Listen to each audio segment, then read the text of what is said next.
Can you share with us what Esther's been interested in lately? I really love that conversation in Miami where you shared with us what she was really particularly interested in, what she's been doing in her life lately. That was fascinating to me. What she's eating up all day, every day. And some of it we're talking about here because you're looking for it too. And it's a little bit about the conversation that we were having earlier about the processes. So Esther has applied every process that we've ever offered. She's heard it. She's watched for opportunities to utilize it. She's utilized it, and she's benefited from it. And many of those processes have been a little bit like triage. It's just a way to stop the bleeding, which is important. In other words, the true healing can come later. And so what we are acknowledging is that there will be other processes for you later that will be more meaningful for you at the time, but those processes that fit right now matter a lot. They're perfect, aren't they? So Esther was doing a lot of focus wheels because she was wanting to really clean up her vibration. We'll give you a larger picture of this since you asked the question. She was having an experience with someone where she was not getting what she wanted from the experience. In fact, pretty far off from what she wanted. And she knows she creates her own reality, and she's the first one to take responsibility for what she's getting unless there's somebody else to blame. It felt to her like she was doing more than her part, and still it was escalating to something that was making her uncomfortable. And Esther, like you, wants to feel good. And so one day, one early morning, after a strong awareness that it was not where she wanted it to be, she awakened with these words in her mind: it's attraction, it's attraction, it's attraction, it's attraction, it's attraction, it's attraction, it's attraction, it's attraction, it's only attraction, it's only attraction, it's only attraction, it's only ever attraction, it's only ever attraction. It's never assertion, it's never what somebody else is doing, it's always what you are attracting. Crap.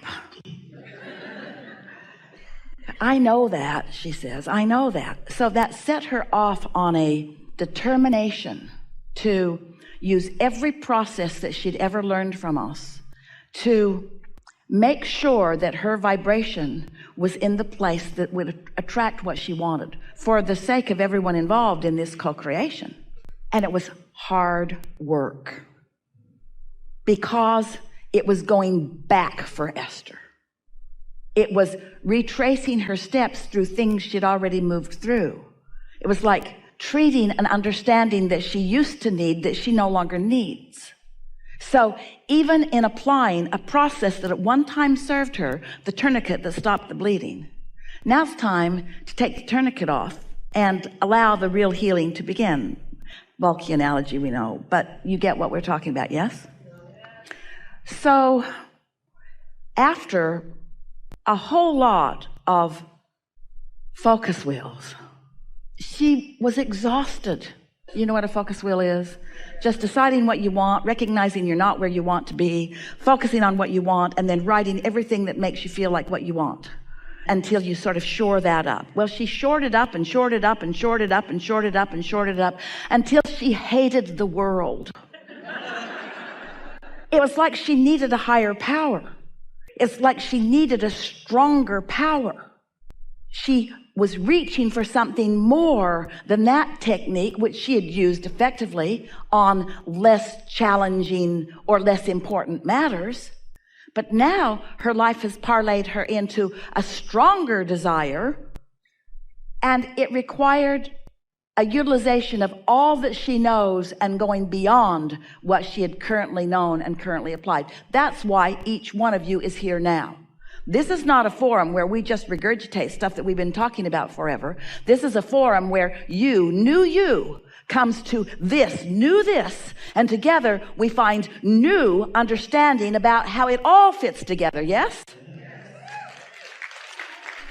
So Esther sat with her focus wheel book, and she closed the book, and the thought came into her mind: if I were starting over with this, if I could have it any way I wanted, if nothing about this existed right now. She remembered us telling the story that whether you're building a business or a relationship or an empire, most of it is built vibrationally before you nail the first nail in the first board.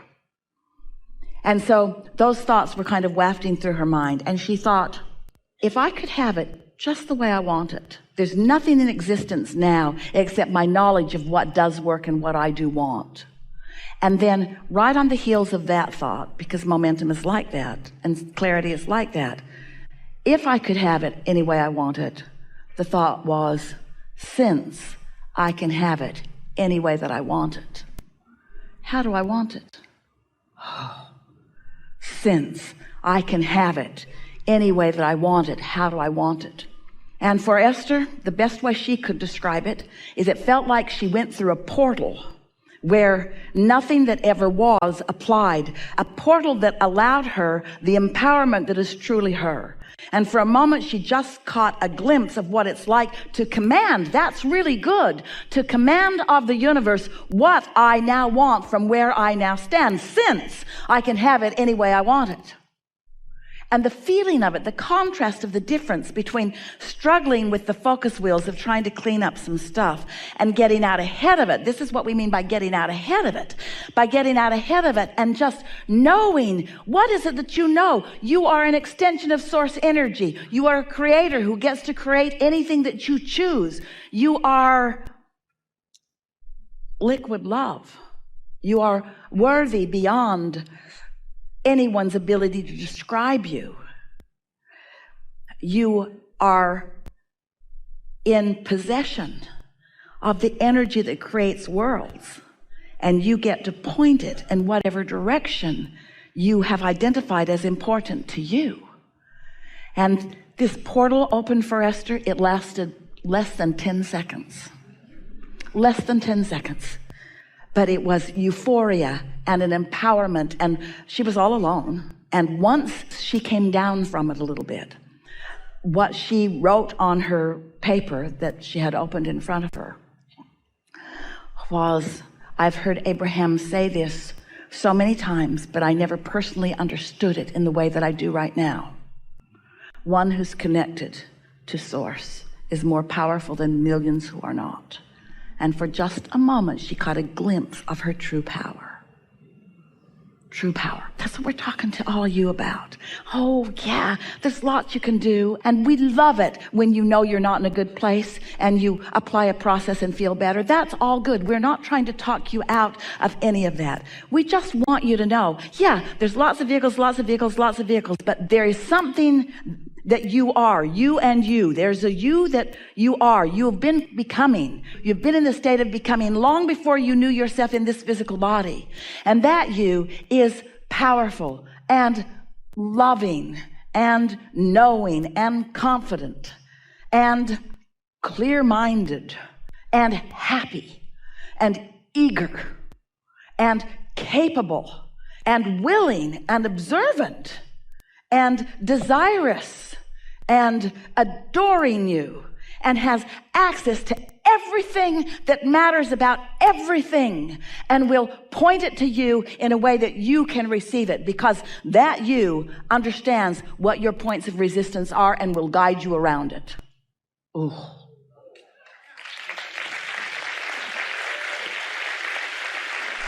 That's what she's up to. She's up to discovering her own power, because, you know, she tunes into us and, she translates us to perfection. But then she has a life to live, you know. She's Esther. She's Esther. And sometimes things are broken. Sometimes they need triage. Sometimes she just has to stop the bleeding. Not very often. And then sometimes she's ready for the boldness of really being who she is. She wants to stand in such practiced and known, owned, dominant vibration of love, that she can look anywhere out into the world, politics, anywhere out into the world, poverty, anywhere out into the world, immigration, anywhere out into the world, cancer, anywhere out into the world, and not flinch one bit. But instead, know the well-being of it. No, because the well-being is dominant. Really quickly, one last question. Is there any specific process, or how was that realized that Esther's utilizing? Well, she's still feeling her way to that. And we all are together here too. And while we're here together, we will identify together some applicable processes that will accomplish just that. But let's start with the understanding of getting out ahead of it, which means leaving the physical reality behind and going where the vortex is. And let's make that statement a little more clear by saying it's the difference between daydreaming for the pleasure of the dream as compared to deliberately creating to get rid of that radio station. It's the getting out ahead of it. You see, you've already gotten out ahead of it. You just don't know it. Your contrast has caused you to launch rockets that have gotten out way out ahead of what you've manifested. So you're already way out ahead of it. Your inner being's already way out ahead of it and gathering all of the cooperative components for what comes next for you. So there's all those vehicles all lined up for you to just enjoy and enjoy and enjoy and enjoy. But most of you want to just jump to that last one because you want success and you want progress and you want the final thing. No, you don't. You want this one and this one and this one and this one and this one. You want all the fun along the way.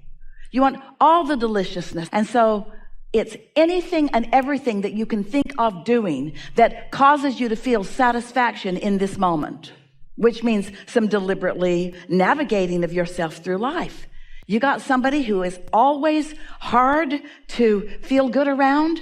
Be around them a whole lot less for a while. Don't stop loving them and don't stop wanting the best for them, but don't test yourself with their momentum. If there is music that when you hear it, it thrills you, then play it. But don't play it so often that you're numb to it so that you don't hear its perfection. In other words, pace yourself. Pace yourself for the deliciousness of life experience. Do the things that feel best to you. And of course, there's the big step of loving yourself, but those are just words to most everybody. Love yourself? Yeah, got that one down. No, you don't. No, you don't. You don't have that one down. You don't love yourselves.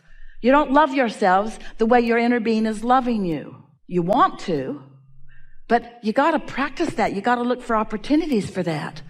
And so when someone displeases you and you feel negative emotion about it, and then the next thing you do is be mad at yourself about that, it's time to stop that right now. Because if something displeases you, whether it's an action or a condition, no matter how up close or far away from you it is, when something displeases you and you have a normal knee-jerk reaction of negative emotion because your guidance system is working and you're looking right at something that you don't want, don't let the next step be to be mad at yourself for feeling negative emotion. Instead, say, good for me, my guidance system is working. Good for me, my guidance system is reminding me that that's not how I roll. Good for me, good for me, good for me. My negative emotion is alive and well.